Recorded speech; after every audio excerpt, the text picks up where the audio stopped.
ಮೈಸೂರು ವಿಶ್ವವಿದ್ಯಾಲಯದ ಪತ್ರಿಕೋದ್ಯಮ ಮತ್ತು ಸಂವಹನ ವಿಭಾಗ ತನ್ನ ಸುವರ್ಣ ಮಹೋತ್ಸವವನ್ನು ಆಚರಣೆ ಮಾಡ್ತಾ ಇರ್ತಕ್ಕಂಥದ್ದು ಭಾಳ ಸಂತೋಷದ ವಿಷಯ ಅಂತ ನಾನಂತೂ ಭಾವಿಸ್ತೇನೆ. ಭಾರತದ ಮಾಧ್ಯಮ ಶಿಕ್ಷಣ ಶತಮಾನೋತ್ಸವವನ್ನು ಆಚರಣೆ ಮಾಡ್ತಕ್ಕಂಥ ಇಂಥ ಸಂದರ್ಭದಲ್ಲಿ ಮೈಸೂರು ವಿಶ್ವವಿದ್ಯಾಲಯದ ಪತ್ರಿಕೋದ್ಯಮ ಮತ್ತು ಸಂವಹನ ವಿಭಾಗ ಇವತ್ತು 50 ವರ್ಷಗಳನ್ನು ಪೂರ್ಣಗೊಳಿಸಿರ್ತಕ್ಕಂಥದ್ದು ನಿಜಕ್ಕೂ ಕೂಡ ನಮ್ಮೆಲ್ಲರೂ ಕೂಡ ತುಂಬ ಸಂತಸವನ್ನು ತಂದಿದೆ. ನಾನು ಕೂಡ ಮೈಸೂರು ವಿಶ್ವವಿದ್ಯಾಲಯದ ಮಹಾರಾಜ ಕಾಲೇಜಿನ ಪತ್ರಿಕೋದ್ಯಮ ವಿಭಾಗದಲ್ಲಿ ನಾನು ಅಧ್ಯಯನ ಮಾಡಿದಂಥವನು. ಆದರೆ ನನಗೆ ಮೈಸೂರು ವಿಶ್ವವಿದ್ಯಾಲಯದ ಸ್ನಾತಕೋತ್ತರ ವಿಭಾಗದಲ್ಲಿ ವಿದ್ಯಾಭ್ಯಾಸವನ್ನು ಮಾಡುವಂಥ ಅವಕಾಶ ಸಿಗಲಿಲ್ಲ. ನಾನು ಬೆಂಗಳೂರು ವಿಶ್ವವಿದ್ಯಾಲಯಕ್ಕೆ ಬಂದೆ.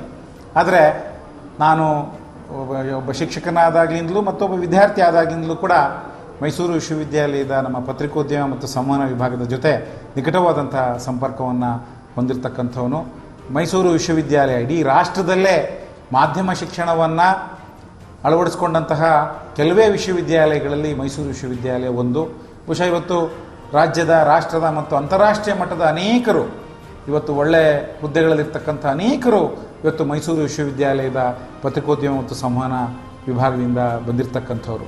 ಅದರಲ್ಲಿ ತುಂಬ ಹೆಮ್ಮೆ ಆಗ್ತಕ್ಕಂಥ ವಿಷಯ, ಈ ರಾಷ್ಟ್ರದ ಮಾನ್ಯ ಪ್ರಧಾನಮಂತ್ರಿಗಳ ಮಾಧ್ಯಮ ಸಲಹೆಗಾರರು, ಘನತೆವೆತ್ತ ರಾಷ್ಟ್ರಪತಿಗಳ ಮಾಧ್ಯಮ ಸಲಹೆಗಾರರು ಮತ್ತು ರಾಷ್ಟ್ರದ ಅತ್ಯುನ್ನತ ಸಂಸ್ಥೆಗಳ ಅನೇಕ ಅಧ್ಯಕ್ಷರುಗಳು, ಅನೇಕ ಪತ್ರಕರ್ತರು, ಟಿ ವಿ ವಾಹಿನಿಯವರು, ಜಾಹೀರಾತು ಕ್ಷೇತ್ರದವರು, ಸಾರ್ವಜನಿಕ ಸಂಪರ್ಕ ಮತ್ತು ಅನೇಕ ಪ್ರತಿಷ್ಠಿತ ಪತ್ರಿಕೆಗಳ ಸಂಪಾದಕರುಗಳು, ಅನೇಕ ಚಲನಚಿತ್ರ ನಿರ್ದೇಶಕರು, ಅನೇಕ ಚಲನಚಿತ್ರ ನಟರು ಎಲ್ಲರೂ ಕೂಡ ಈ ವಿಭಾಗ ತಯಾರು ಮಾಡಿದೆ ಎನ್ನುವಂಥದ್ದು ನಾವೆಲ್ಲರೂ ಕೂಡ ಹೆಮ್ಮೆ ಪಡಬೇಕಾದಂಥ ವಿಷಯ.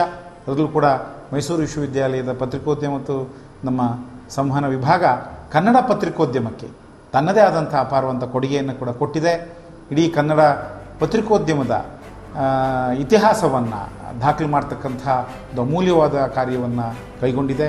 ಅದರಲ್ಲೂ ಕೂಡ ವಿಶೇಷವಾಗಿ ಈ ವಿಭಾಗವನ್ನು ಆರಂಭ ಮಾಡಿದಂಥ ಡಾಕ್ಟರ್ ನಾಡಿ ಕೃಷ್ಣಮೂರ್ತಿಯವರು ಇಡೀ ಭಾರತ ಪತ್ರಿಕೋದ್ಯಮದ ಇತಿಹಾಸವನ್ನು ಪ್ರಥಮವಾಗಿ ದಾಖಲು ಮಾಡಿದಂತಹ ಅಭೂತಪೂರ್ವ ವಿದ್ವಾಂಸರಲ್ಲಿ ಒಬ್ಬರು.